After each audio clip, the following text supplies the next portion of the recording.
mais de 1000. Pois como é minha mãe em italiano? Mamma mia. Em inglês? My mother. Espanhol? Mi madre. Rapaz, essa menina é trilingüe mesmo. Qual é o seu jogo favorito? Minecraft e Mario Maker. Por que você gosta desse jogo? Muito massa. Rapaz, essa mulher tá aí me tirando. Pois agora eu vou fazer ela falar uma palavra que não seja com a letra M.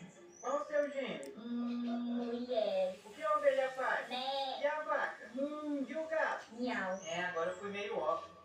Droga, vacilei. Você gosta de viajar? Moderadamente. Mas você viaja pra onde? Montanha, mar. Que montanha? Montanha Macau. E que mar? Mar Morto. Fazer o que no Mar Morto? Mergulhar. Você prefere descer ou Marvel? Marvel. Qual o seu queijo favorito? Mussarela. E onde você comprou essa blusa? Marisa. O que você acha da sociedade? Machista. O que você achou da entrevista? Meio merda e maliciosa. Caraca, eu já fiz mais de 50 perguntas e ela responde tudo com M.